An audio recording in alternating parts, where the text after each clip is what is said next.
Welcome to Frost Sessions, the Frost School of Music's official podcast. On this week's episode, composer and storyteller Stacy Garrop takes a closer look at the process behind one of her latest works with Frost professor and world-class percussionist Svet Stoyanov. They talk about Stacy's journey as a female composer, inequality, and what it means to have the power to vote. Thank you for joining us today, and remember to stay tuned to Frost Sessions.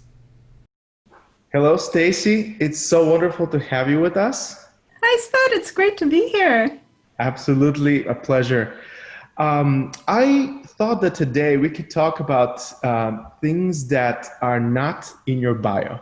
Because I think that, there's so many beautiful details that people can discover there. They can find out so much about your commissions, about your successes, about your mission. Maybe the one thing that I could say that is inspiring to start this conversation that I really am moved by, of many, is that your bio reads that your music is centered on dramatic and lyrical storytelling. The sharing of stories is a defining element of our humanity. We strive to share with others the experiences and concepts that we find compelling. Well, I find that very compelling. And I'm really grateful to be able to speak with you because throughout the last couple of months, we've collaborated on a project which we'll talk about later. And I've been honored to be able to get to know you. And it's just been such a treat to be able to find out how special of a person, and of course, as an artist, you are.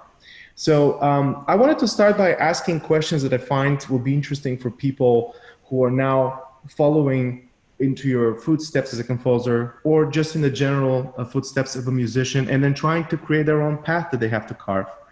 And I wanted to start by asking you something about your beginnings. When you were an aspiring young musician and you wanted to basically look into composition, being a woman composer was not something as widely encountered as it is today. Yep. Yet, of course, if you dream to do something, you have to pursue it. And so I'm wondering who and what was your inspiration to begin composing, and how did you decide to fully dedicate yourself into this in your life? Well, it was, this is kind of embarrassing to admit, which is probably why I don't put it in my bio. But when I was a little girl, I thought all music had been written. It's like you see these Beethoven symphonies and you see this Brahms piece and everything's done and it was written hundreds of years ago. So you think that people can't be writing music now. And when I was in high school, I'd been singing in choirs ever since third grade and I played piano. Okay, I was an okay piano player. But when I was in high school, I began playing saxophone in the marching band. And the instructor was also teaching a music theory course. I think it was my sophomore year or junior year. I honestly don't remember anymore, which is kind of scary. But in the music theory course, he sent us home early in the semester and said, write a piece of music. And if he had not done that, we would not be on the phone today. It's as clear as that. It's like a light bulb went off in my head and turned on actually in my head and eliminated a room that I'd never seen before. It was that instant. So from that moment on, I couldn't stop writing. So I would get home from doing other things like my schoolwork or whatever, and then I would go to the piano and start scribbling away and write these, magnum opuses or whatever. They're really silly, but you got to start somewhere. And I was, I think, 15 and a half at the time. So when I realized how much I wanted to do this, I didn't have long to get good enough to get into a college. So honestly, the question about being a woman composer didn't actually hit me until I was in college. When I got to University of Michigan, they were very kind and they gave me a little bit of a scholarship to get there, which was really helpful. But there was I was the only female in my class of composers. I think there were 5 of us, and there were no undergrads that were older than me that were female at the time. There were a couple of graduates who were women. And a couple of them took me under their wing. They would say, watch out for that guy and this teacher, watch out for that conductor. In other words, they're going to hit on you and they're going to, you don't want to go there. But there more women began coming in the classes after me. So there began to be a little bit of security in numbers going on there. I see. What's surprising, though, is even today, how many schools do we have that have a large contingent of women composers in any department? We'll see them with faculties. Like there was a great moment here in Chicago where University of Chicago, we had Shulamit Ron and Marta Bashinska and Augusta Reed Thomas and one other lady. I'm so sorry, I'm forgetting her name. They were all teaching there at the same time. It's like, oh my gosh, that's 4 women on the faculty. But really, for the most part, it's still an anomaly to have more than a couple women in a composition program. Mm-hmm. Well, it's so interesting to me because it only shows how important it is for a person, regardless of what the world is telling them, to follow their path, to follow their passion, and to find a way to realize that to fruition in the world, which of course is not easy in situations like this, because when you're not finding, even on a subconscious level, when you're not finding the image of what you're looking for anywhere in front of you, it's really hard to understand how to get there. You're not necessarily trying to imitate it, but even to be inspired by that image, it's helpful, right? Yeah, it's very hard. I had none of my teachers at Michigan, none of my composing teachers or music theory teachers were women. It's as clear as that. In fact, when I was getting to my senior year, Michael Doherty, bless his heart, took each one of us aside of our graduating class and said, you each have to basically apply to one school you're not going to tell the others about. Because otherwise we're all going to just get into the same places and be competing with each other. And my one school that I didn't tell anyone about was University of Chicago, because Shulamit Ron was teaching there. Right. And I wanted to know if studying with a woman made a difference. And musically... So what did you think? Yes, what did you think of this? Musically, I'd say no. A mind is a mind. If someone's a really good teacher and they know how to, they can take the concepts in their head and describe it to you well, that doesn't seem to change because she was an awesome teacher, but it was more about seeing a woman who at that point in her life was both composer in residence of the Chicago Symphony Orchestra and the Lyric Opera at the same time. Wow. And having her as a role model to say, wow, this is what and when I first met her, she was pregnant. She was about to have a kid and she was wearing this beautiful red and pink dress and her hair was big and flowing. It's like, wow, you are the model of, what you can be as a woman and really be at the top of your game and have it all.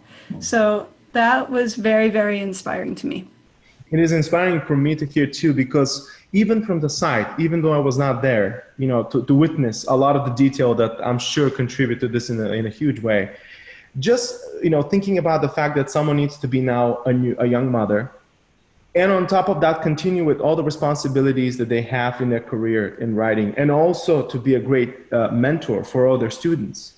And in a ways, you cannot really crack. You have to be able to deliver on all these avenues, especially in time when life is putting challenges to.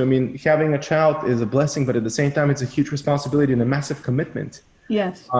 You are, needing to spend a lot of time, as you should, with your child. You're sleep deprived, to say, something that, I guess many more musicians can relate to, I guess. But there's so many more details to this that simply make this tenfold more complex, I guess. And to have someone yet at that point to continue to be inspiring and to continue to be a role model is just magnificent. And I am deeply inspired by this, and I can see how important it is to have these kinds of role models for the young generation, who basically, even subconsciously, if not very consciously, of course, also, can then connect and relate to them and can sort of learn and be a step ahead in how to do this and how to sort of then grow from there. Yes. It's very encouraging. So it's wonderful to find that you had this, but it was interesting that you weren't aware about the challenges you would face until you actually all of a sudden faced them indeed. No one gave you the heads up. There was no manifesto, huh? Well, when you're in high school, I grew up in California, in the Bay Area. And maybe it's just because of the more liberal spirit there. I don't know, but it wasn't pointed out to me that being a female composer was going to be a problem. I was surrounded by people that were very supportive about it. So, hey, I'm going to go try this. Hey. Well, isn't that so strange, though? I smile when you say this, especially because sometimes I don't want to hear anything about what's hard and what's easy. I just want people to leave me alone and let me try. Yeah. And I think that's very interesting when it comes to these sort of potential preconceived notions, if you will, in the society, versus someone saying, You're interested to do this? You think you've got it in you? You think you want to do the work and you think you have the talent? Well, go give it a shot. Yeah. And all that basically I would want to know is that it's okay for me that I can just go and give this a shot. And actually, the less I know, I feel like actually the better off I am, because in my system, I'm much more pure about this rather than having the mental sort of tension of knowing some of these things, and almost kind of subconsciously expecting them, if you will. But at some points too, we get tested. So one of the first times I remember where it was, obviously it was already, there were people saying, oh, you're a female composer? What? By the time I got to Michigan and figured out, oh, this is not something everybody does. But there was a teacher who was a very sweet teacher. He was just fantastic. And at the end of my year of studying with him, I asked him for advice about, what do you do, any advice as I go about my composing career. And he really is of a different generation, and he said, well, this is a great career for you to have, because when you get married and have kids, you can still compose on the side. And that was the first time that I was like, oh my God. You don't Really, sir, really. Yeah, you see me as a woman who's also a composer, but more of a woman than a composer. And it was the first time that happened in my life. And that was a real wake-up call. Yes. What's so interesting to me, it sounds like in a way one does not need any warning lights when they start blinking in front of them, but eventually also they do need someone to come in and say, you need to watch out for these couple of things. Not in a way I think that it was presented to you, but in a way we say, hey, watch out for these things. And I think this is where a role model can be really amazing. Yeah. We can come in and say, based on my experience, you're going to have your unique challenges, but also here are some that you should definitely keep in mind. And I can give you my advice. I can give you some help. We can talk about these things, and that is just such a beautiful thing to have, Yeah. So I'm happy that you had these experiences. And I know also you've passed this on because you actually, for a while, worked in academia yourself. Yes. Was this something that you found necessary because of realizing how important it is to be a role model for the future generations of young composers? Well, not as much as I just needed money. Okay, fair enough. That too. How many jobs can there be for a composer? And honestly, I didn't know if I was good obviously I had enough talent, but could I succeed as a full-time composer coming right out of school? I didn't know. But I had gone, if you follow the trajectory in my schools, I went from Michigan to University of Chicago to study with Shulamit Ron, but they wouldn't give me any teaching experience there. The type of scholarship I had wouldn't allow for that. So I left there after the master's to get to Indiana, where they actually gave me 4 years of teaching experience. So I taught 2 years of composition and then 2 years of music theory. And I walked into the very first job interview was Roosevelt and landed that job. And that's where I felt like, okay, I've been set up for that. I'd gotten myself all the training I could do. And over that time, I began to realize, oh, these people really need mentoring. They need encouragement in these particular ways. And so then I also took part in like Fresh Ink Festival for 6 weeks. 6 weeks. Oh my goodness, 6 years. It's almost the same thing. Yep. It all passed like 6 weeks. Right. It was like yesterday. But that's where I began to realize, and especially when I was at Fresh Ink, there would always be a small contingent of women. And out of a group of like 16 or 18 composers, we might have 3 women. And my final year, I think we had 6. So I began having what I would call a ladies' lunch, just kind of to make a little joke of the fact that, there aren't that many women. But it gave us a chance to just have our own little experience about, what are some of the issues you're encountering and what can we do to solve them? And I couldn't believe some of the things that they were saying. Like they're still being told their music sounds too feminine and they shouldn't try to sound like they're a masculine energy. And just, really, you're dealing with all this, and it was like 2016, 2017. What's going on here? Well, it's so interesting because I find that, technically speaking, music having a certain nature, whether it is the feminine, masculine, intense or calm or dark or whatever, that is actually a compliment. That means that the music has certain tendency and character that is pretty much clear to experience. Yeah. But it's so interesting because it was not said like this. Obviously, it was said, almost as a criticism. I find that I guess growth of generations just takes time. Yeah. And I feel like the most important thing is for all of us to do our parts in this, to where I've always found, I was having an interesting conversation with a friend of mine, and we're talking about the sort of moments in societies and in humanity, if you will, where someone comes up with a realization of something that, we all eventually kind of catch up to. And we're talking about how, interestingly, the greater and more profound that realization is, the longer it takes to different societies and then to humanity as itself to actually pick up on that. Sometimes, in fact, generation after generation, hundreds of years, and sometimes even more. It's so interesting. And I guess what was interesting is there are people who are going to be more progressive and sooner realize what that person's trying to say and try to, sort of connect the dots. And others who would just need more space to kind of arrive to that conclusion. But I just think it's so important for society to do the part that we all have to do. To go ahead, sorry. Oh, well, I was just going to say, what's striking to me is I learned to expect it from the teachers of, when I was in college, it was 1988 through 2000.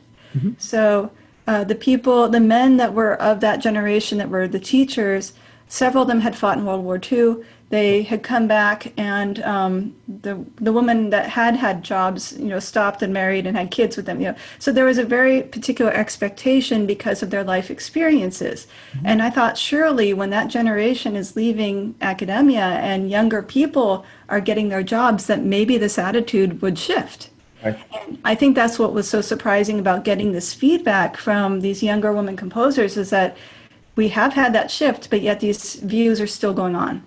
Yeah. So, and it's not, all over the place. It could be just pockets here or there, and it could be, very regional then. Yeah, of course. Yeah. I mean, I'm sure sometimes it also catches you by surprise. In fact, even from people from whom you don't expect that kind of comment, if you will. Yeah. But let me ask you this, you taught in Roosevelt University between 2000 and 2016. And then, obviously you started there as a young artist, and you grew, and also you were an educator who grew, and also as a composer. By that time of 2015 to 2016, I think you were in a very different place than when you entered that position. Yes. So I'm curious, sort of, what do you find happened in that time that basically then necessitated for you to branch out to full-time freelance composing? Well, I mean, it's a very bold move, and I am so, in awe of that, and I respect that tremendously, but I know it's also got to be pretty scary among many things. Also exciting, of course. It was, when you get out of school and you've got all these dreams in your head of what's going to be, what I want to do and where I want to be, one of the biggest ones has always been to write an opera, or to become an opera composer, not just one opera, but many, many operas. And I think what happened is, jobs maybe morph over time, where the job that I started at with Roosevelt changed over the time, so that it was a lot more, by the end of it, it was a lot more classroom teaching than it was lesson teaching, composition lesson teaching. And the preparation time, the grading time and everything was compounding so much, along with all the meetings and everything that we needed to do, that I suddenly was finding that I didn't have time to write more than a piece or two a year. And that was like, I finally had to look at the course of my life and say, am I happy with this trajectory? I love teaching, and I miss that part so much to this day. I love doing these residencies at different colleges for anywhere from a couple of days to, I did one at University of Houston for 9 days, and that was just spectacular because I had a lot of contact with people over and over again. But I wasn't getting the pieces written that I really wanted to do, and especially in opera. So I think at that point, I had a long talk with my husband. We don't have kids, so that does figure into all this. If you have kids, I'm sure that's financially and health insurance and everything else gets really impacted by this decision. But we basically set out a couple schedules of would my life look like if I teach for the next year, and what if I didn't. And it became very obvious why I had no time to compose. So that was step one. Step two was, how long can I work with, just compose without worrying about finances? And we came up with a date, and I put it in my calendar because I was so worried about making money and like, how can I do this? And I think I know I believe in myself, but I don't know if that will translate into money that we can live on. So we fixed the date, and I've always moved to that date now. Like, so the date's always out there, but every time we get closer, it's like, okay, I'm in good shape. I'm just going to scoot that off to the future. And that helped calm me down a lot. I see. So would you say that one of the most important things one has to do is actually what you did before what you did to help you realize that you need to change? You basically looked in the mirror and you said, am I doing exactly what I want to do? If yes, great. If not, what do I need to change? Yeah, and if it's okay if your goals change over the course of your life. I mean, that's how many of us Evolution. actually go to school doing and end up doing what we went to school for. Most of us don't. Yeah. I tell the story about how I went to school with about 100 composers, 10 at University of Chicago at any given time, 30 at Michigan, and 60 at Indiana. And how many of us out of the 100 really stuck with being just that composer, or how many branched out and did other things? So I think today, I'm sorry, go ahead. well, no, I think you're right. I think it's okay to stop and reassess and say, well, this is where I am now, but here's where I started, here's where I am now. Am I happy? If I'm not, what can I do to solve that? What's in my power to solve it? Well, it's so interesting because in our minds, when we have studied something for a long time, subconsciously we want to do this. But at the same time, a lot of it is, I think, just basically being able, as I joke with my students, to say, keep one foot in the box and one foot outside the box, and basically live in both worlds. And be comfortable with comfort and uncomfortable with discomfort, and you just try to keep balancing that, because honestly, it's always a question of balance. As they say, the truth's always in the middle. And for me, I think being aware, exactly that level of awareness that we all need to have about where are we fulfilled, are we happy with what we do, and often enough just being honest with ourselves. It's basically the start. And then, but I guess the hardest part then after that was this that step, taking that moment of I cannot go back anymore. So what do you think kind of did this for you? What because I know that obviously you have persevered for all the right reasons. But when someone is in that very moment doing it, what do you think really helped you the most to be able to succeed when you made such a dramatic change in your life? Well, I had tenure, so that was the scariest part to give up, was the fact that I could have stayed in that job for the rest of my life and would have been, fine. But at some point, am I going to be happy with the fact that I've reached the end of my life and I never wrote the operas I wanted to write, and I never got and I think too, we were being bombarded all the time of this person has this opportunity. They got, they're writing an opera for the Met. They're doing this and that. And I realized I can't be mad at these people because they all took that leap of faith and they went off. They're not teaching full-time academia. They might be doing part-time somewhere, but they're certainly not trying to pull off what I'm trying to do. And it's when it became that clear and realizing I don't know, none of us know how much time we have in life. We just don't. And my father passed away when he was younger. And so that's always been a bit of a catalyst for me to say, I don't know how much time I have. What will I do with that time that I know I have right now? And when I began to put it in those kinds of terms, it became rather clear. And then what happened is I just got on the phone and email with everybody who had ever said they wanted to work with me and said, hey, I'm going freelance. Let's get something together. And I applied for a lot of things with people, and people helped me get consortium commissions together. So once I made that announcement and just threw the doors open, it didn't take more than about 6 months of hustling for my schedule to actually get pretty darn full. And then I began to realize, okay, you can't apply for everything, because what if some things actually do come in on top of what other things you have planned? So the first year was very, very messy, and I got through it, but I lost a lot of sleep. Well, you know what? I think that's part of the deal. Yeah. It's interesting because when you are in these transitional moments, you are utterly uncomfortable, psychologically, personally, artistically, you name it. Yeah. And I have to say, I've always felt like we grow the most when we are uncomfortable. Very much so. And honestly, those tests, I think, are where also the time in life filters out people who are just not willing to get uncomfortable enough. Yeah. And that is sort of the harsh reality, in my opinion. As much as I wish it was more sort of supportive a reality to artists, is that, if one does not love it enough and is not willing to get really that uncomfortable and take those risks in those leaps of faith, if you will, and love it enough, even when things are hard, I think in a way that's sort of life asking, "Are you sure you want to do this?" Yes.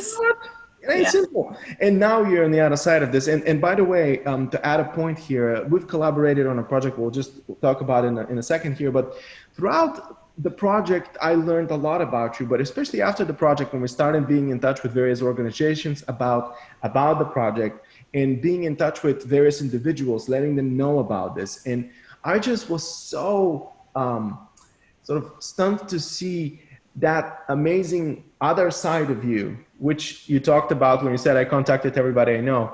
Where you were just so persistently, active, not only in the writing part, not only in the, collaborative aspect of creating this project, but actually following up on this and making sure that you do everything possible to help this project come to life and come to light.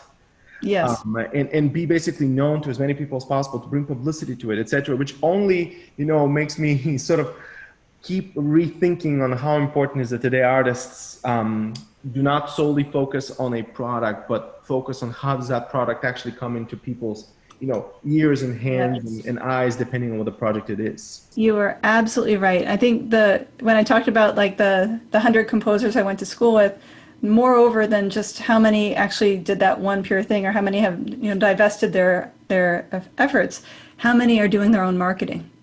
Mm-hmm. And I think to be a successful composer, it's a combination of having the goods and knowing how to market them.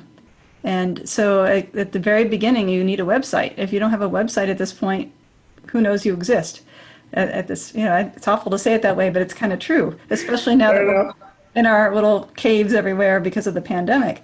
But then, years ago, there was a student at Roosevelt, a master's student, that was sending out these email newsletters.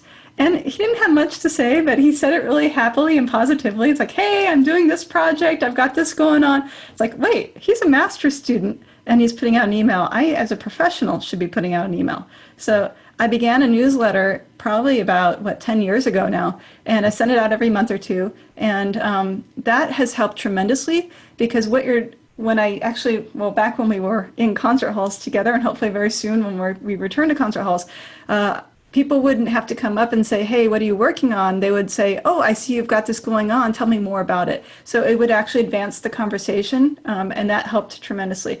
But that's just it too. I've learned over the years that in order to make this career happen, I had to get very good and very savvy about the email campaigns, letting people know about pieces. I actually spent a lot of hours yesterday and today because my first big opera is actually going to premiere on September 15th as a live stream. It's a concert performance live stream. For 24 hours only, you can see this thing. So I'm trying to let everybody know that I've done it. I have my first opera, hopefully of many.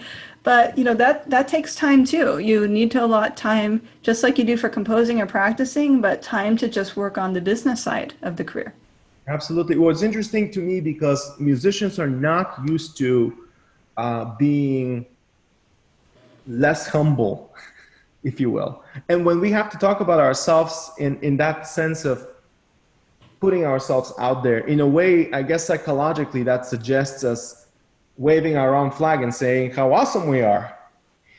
Yeah. And it's just interesting to think that if you then consider what an agent does and realize that there is the business side of this, when you actually, all you're doing is telling how special something is. You still have to go prove that you can do it. You still have to play your best. You still have to go and deliver. Right. Though before you do that, you also can just represent it for what it is. And if it's really awesome, if you really believe it's great, find the language to say that, find the language to go and make that known. And to bring curiosity and people's attention to you, to where they say, "Tell me more." As you said, "I know you're doing this, tell me more." And I think I'm hopeful that today now the new education systems, for example, we at Frost School have definitely done a lot of this to bring more courses and more experiences to students to help them learn some of these skills before they leave school, because it's very important. Yes. To, Yes. yes. I And mean, I oh, go ahead. well, that's one of the things I did on my way out of Roosevelt is I actually developed a bunch of entrepreneurial workshops, and I basically field tested them there. I did a, I, and then as I've been going and doing these residencies with different organizations and colleges, they'll say, "Hey, we have a bunch of freshmen. Can you talk to them about how to organize their time and how to think outside the box about having a career, or if you have graduates that are looking for applying for jobs, how do you put a cover letter together?" So I've developed all these workshops to try to target those particular skill sets that we don't get in a traditional university. And a lot of universities are catching on, and some already did quite a while ago. But I Yeah. think it's a real shift for universities to have to think that way and then find the time in their overloaded credit systems to allow for this. What are you going to take out if you're going to want to make this an actual credit-bearing course? It's true. It's true. It's a bit of a give and take situation. You have certain things you have to teach people versus others that you wish they'd know. Right. Yet how do you fit this in? Well, I believe that also the newer generation sort of faculty are far more attuned to this naturally.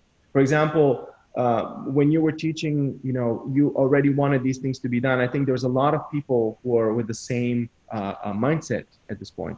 So I think it's a question of, I guess, both being proactive as faculty members, for our students, as leaders, as mentors, if you will, too, but also at the same time, working with institutions to integrate more and more that part of what it really means to be an artist today, which is to have to learn how to self-promote, to have to get comfortable with public speaking, they have to get comfortable with be able to express in words Yes. something about your projects that would make you feel uncomfortable sometime, yet you have to say it to a person who is wanting to hire you, but you need to inspire them to do it. It's very I guess important factor of today's profession of being an artist. Yeah. So that being said, let's talk about maybe that beautiful collaboration that I'm so grateful to have been a part of. For our friends who are listening and watching, the Cabrillo Festival of Contemporary Music is United States' premier new music large-scale orchestral festival. And I have been privileged to work at the festival and to be a part of the festival orchestra for now, I think, 8 years or so. I had a few summers off it and I became a permanent member. And it's a truly beautiful experience. When I started working with the organization to be a part of the orchestra, Marin Alsop was the artistic director, and now actually Christian Macellaro, who is a alum of the Frost School of Music and a fantastic Hey. conductor, what a small world we live in, is the new music director. And this festival is extremely special because it really paves a path that is so bold to pave in new music. Almost everything that is presented at the festival is either world premiere or a work that is not wildly performed, yet is relevant and is necessary to be played more. And it's astonishing to me of what amount of artistic legacy this festival has carved out by its numerous commissions and phenomenal collaborations with composers who all come to the festival, and all their works are basically rehearsed in a very direct, proactive way where the composer is very involved with the conductor in the orchestra and vice versa. It's really a precious festival. So obviously this year, a lot of the festivals, if not all of them in the world, had to go either virtual or to change plans of how they're held. And the Cabrillo Festival was in similar position, except last year, or maybe 2 years ago, I imagine, they commissioned Stacy Garrop to write a piece that would be premiered at the festival, celebrating 100th anniversary of women's suffrage. Yeah, it was last year. Last year, correct, last year, okay. And so this gives a bit of a context of where we are. And so Stacy starts writing the piece, and coronavirus hits, at which point basically everything gets put to a halt, everybody has to wait, and the festival goes virtual. At this point, the festival was able to sort of collaborate with Stacy on how we can present possibly this virtually, and this is when I got involved together with Stacy in the festival. We're able to present this work on a video that I'm going to ask maybe if can be linked to this whole interview so that people can watch this. So this is some of the context. I hope this helps our friends who are listening and watching. So the piece that basically you wrote, Stacy, is called The Battle for the Ballot. Mm-hmm. And it is work that focuses on celebrating, first of all, the 100th anniversary of women's suffrage, except it also really explores how we got here. And it has beautiful quotes that are authentic from suffragettes, 7 of them, as I remember. 7, yeah. They were Black Americans, white Americans. And this piece also really focuses on exploring, I think, racial equality or inequality, should we say. Mm-hmm. And also, what does it really mean to have the power to vote? Right. And to make a difference. So can you tell me why exactly did you write this particular piece versus any other? What made you say, this is what I want to do particularly, and I'm going to tackle these topics like this? Well, this is a very convoluted and strange history. One quick side note, most of this composing happened after the pandemic hit, and pretty much we knew the performance would get pulled. I wrote it anyway because my schedule is such that I thought it would make sense to just go ahead and keep it where I did. If I hadn't, we wouldn't have had it to record. So I'm really, really glad. Composers out there, just keep with your schedules, keep writing, because you never know what kind of opportunities may come up that you just didn't expect. So, and Svet, thank you so much for really what is an awesome, awesome video. That was really, when I tell people that you are a percussionist and an engineer and producer, they cannot believe it, that you've got so many talents going on. But I think it also makes for a very strong video, the fact that you are a musician and you're watching and putting this together with the musician's ear and eye. So thank you, thank you, thank you. Okay, now back to the question at hand. I always work with commissioners to figure out what's important to them when they commission me for a piece. So I always get on the phone with them and have a nice long conversation. In this case, Christy and I had a phone conversation where he immediately said he wanted a narrator with orchestra. And when Ellen had called me, she had said, well, it's going to be to you and Christy to figure this out. So when he said narrator, it's like, okay, now I need texts. That's fine.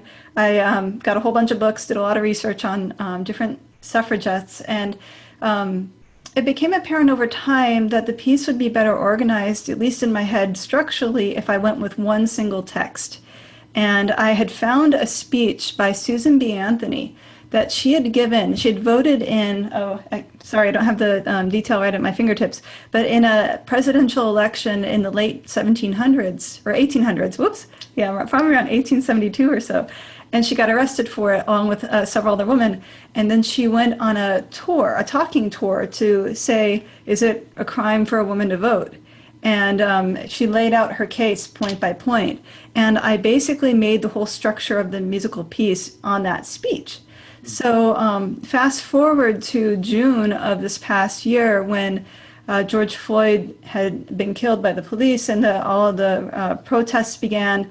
It was one of these head-turning moments where I realized, oh my God, we're seeing the ramifications of history here.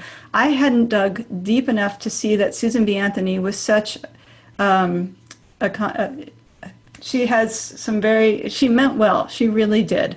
But she aligned herself with white supremacists. And in my research, I hadn't dug deep enough to realize just how much what exactly she had done, or that she had been basically talking with people in the KKK. And at that point, I'm like, I can't do this. We can't go on with this text. Ellen and I had a really helpful conversation where I said, can I just scrap that text, find new text, and do this over? And we had basically a week to do this. Yes, we did.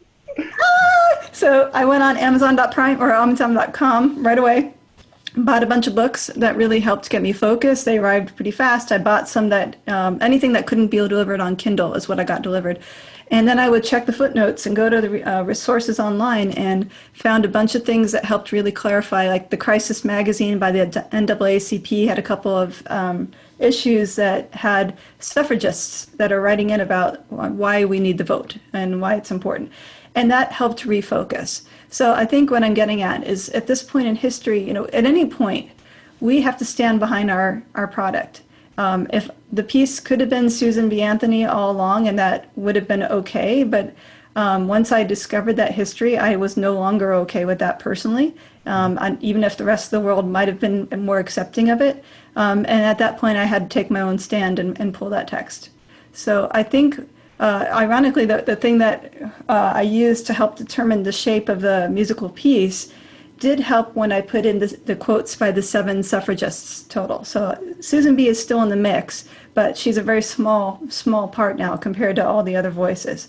And I think it actually made for a very more cohesive piece, because now we hear the talk about race issues and everything else through the voices of these 7 women. And what's most important about this, sorry, one more quick point. Please, of course. Is that one of the lines actually that I did preserve of Susan B. Anthony, as she says, if we don't get citizenship, enforce citizenship and the vote for everybody in this union equally, groups are going to find ways to discriminate and and disenfranchise voters. And she's right. I mean, we see it playing out today. And I think that's why the way that the piece ends, I wanted to choose all texts that were before the ratification of the 19th Amendment, so that there's a sense of we still need to make this happen. And I want that to still come through in the piece. And what I think was so brilliant that Ellen Premack and her team did is at the end of the video, you'll see the word vote come up in just big letters. And it's like, yeah, I cried when I saw that the first time, because it's like, yeah, that's the exact message I'm trying to say with this piece, is we always have to be vigilant against disenfranchisement. Yes, just for context, Ellen Premack is the fantastic director of the Cabrillo Festival. This is her 30th year of being in this role, and she is an incredibly inspiring professional and a woman who just has my utmost respect among many other people's, I'm sure.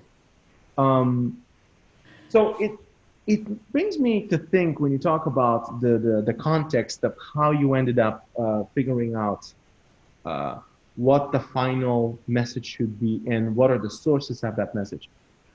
It struck me how important it is actually for an artist to stay extremely humble and to remain at that level of vulnerability where at all points we could be off to a path that is not the best one we can take. And we have to always just be able to adapt, to be really honest with ourselves and to say, wait, as you said earlier, this may not be the text I should use. I really need to think carefully here. I need to rethink. I need to be very self-aware and aware of what I'm basically the message that I'm giving.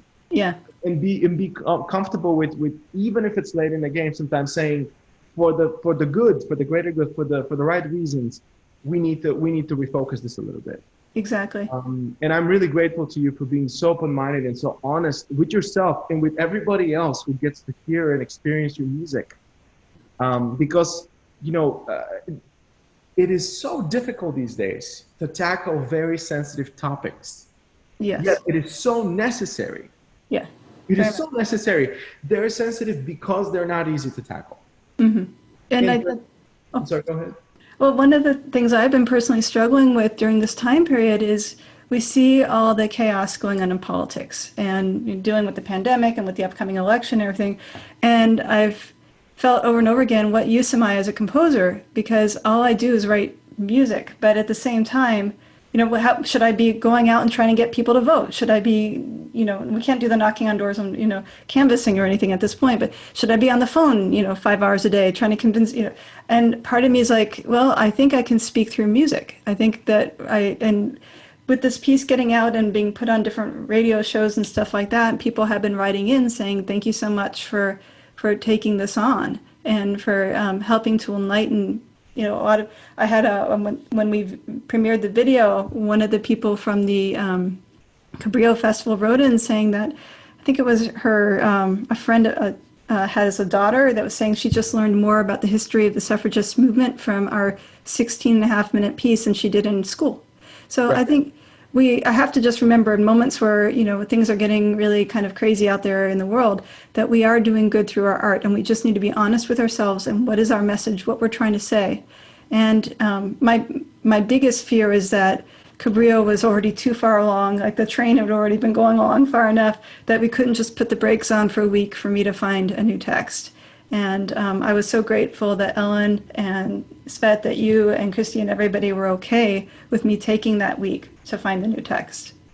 Well, I always believe that under pressure, creativity can sometimes exceed the expectations. And I know people handle pressure in different ways, but I think you are a true pro. And you said, I need the space, but I will deliver in that time. And that, I think, is what in a way separates to me what a true professional is versus someone who's just not ready for this yet. You just like your mentor didn't crack, you delivered. And that's a compliment, and that's a statement, a testament to how important it is to have these kinds of experiences where you just are inspired by someone who's that strong. And then you yourself will be the next person to inspire a younger generation with your strength and with your commitment. Yeah. And I'm curious about how you tackled the parts of the topics that was controversial to talk about, to discuss. I know you're using quotes from suffragists, but at the end of the day, the fact that you're the composer and the fact that you compile these statements and you deliver them in one in one musical body, I think can be extremely intimidating. And I realize how much pressure there is on one to do this in a way, as we spoke about it, being honest, but also to do it in a way where you are bringing the best out of these and you're really using them realistically for what they're supposed to be saying, not out of context. How do you handle that? How do you handle that part of the pressure or that part of the process where you know that you're going into something which is of that sensitive nature? Well, that's a very, very good question.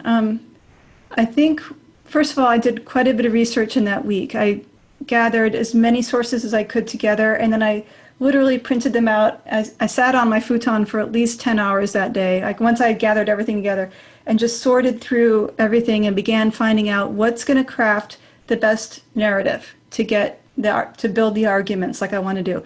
And there were certain words that were coming up that I wasn't sure if they would be politically correct at this point in our history. So one of the things that really helped me was that Ellen Premack had connected me to, and I'm going to blank on her last name, but her first name is Bettina. She was part of the panel discussion that happened earlier in the day of our premiere. She's a specialist in basically in Black American voting issues. And I began emailing her throughout the day saying, is this okay for me to say? And she would write back and say, historically, yes, you're talking in a historical context, that's going to be fine. So I think the fact that Bettina made herself that available on that very particular day when I was trying to piece it all together was, without her, I wouldn't have felt as confident by the end. I was still scared. I mean, I still had a big drink of beer at the end of it, just like to calm my nerves. But I just really needed to make sure that I wasn't stepping out of, one issue and into another. So I think running it by Bettina first, just those issues, was helpful. And then I sat with it for a night and then sent it to Ellen and Bettina in the morning and said, okay, is there anything in here that you think may be controversial? And so once they both gave their okay, then I finalized everything. So I think we're not operating totally in a bubble, even though we are in our own bubbles. Oh, we're not operating in a bubble. No, I'm inspired by this because I realize that, especially in a situation like this, you also have to run this by a team of people who you collaborate with and who have, an open mind. All of them do, but at the same time, they also have to understand your point. Yes. And they have to agree to the vision of this. So I'm so happy that I always believe that the process is the most important part. Would you agree with that? Where the process is literally the most precious part of it too. That's why we were where we were at the end, is because of the process you chose to take and the risks that you kind of had to take, and in a sense, the last minute reevaluating everything and just saying, I need this to be absolutely right. I need to do whatever is necessary to do this, to be honest and to be right. Because honest art is really what art is about. I think if it's not honest, to me, I don't know if it's art anymore. Forgive me, but I No, really think so. I think you're right. I think the hardest part about making a change that fast at the end is that the way that my brain seems to work best is if I make a decision on one day, I set it aside for a couple days, then take it back and look at it again, and then fine tune it, finesse it, whatever. We didn't have that kind of time. And so, as it was, the other big problem with pulling out the text the way that I did is if you know the piece Lincoln Portrait by Copeland, you know that a lot of the text begins without music or it starts over music and then it decays to nothing. Either way, there's a buffer zone that Copeland has left for the narrator and orchestra. And I did the same thing to some extent, but then I have other parts where the music is ongoing while the narrator talks. And those timed sections had to be pretty much perfect in terms of the new quotes. They had to pretty much match the second length of the Susan B. Anthony quotes. That was complicated. And as it was, we had this wonderful last editing session where we got Jessica, Fry, you and me, and Ellen Premack on the phone together to figure out how to shape the end of the video, because we were trying to, what kind of images should we use? And, oh, I'm so sorry, I've just blinked out. You're talking about the decision-making process of how trying to. Oh, thank you so much. Sorry about that. So what happened in that conversation is I had realized that one line of text was too long.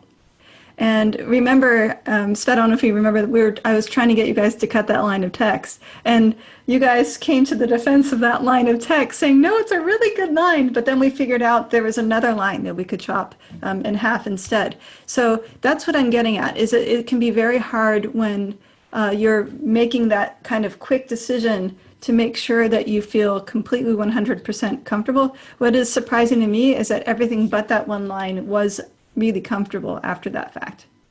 Well, you never know. I mean, after all, maybe somehow those dots were connected way before we knew them. It could be. And I think, too, the amount of research that I did the summer before and all the way through the fall prepared me for that moment. Like if I hadn't known where to look for the new resources, I don't know if this would have happened. It would have been so much an insurmountable amount of work. But because we've been prepared, because we've done our homework, or I've done my homework and I know where to look, I think that's really the key for so much of a career. Yes, I absolutely agree. You know, it's interesting when you said that the end of the video has this literally pure text, white text on black background, vote. And for me, that's a symbolic term too, as well as direct. And it says basically that Yes. we all need to be.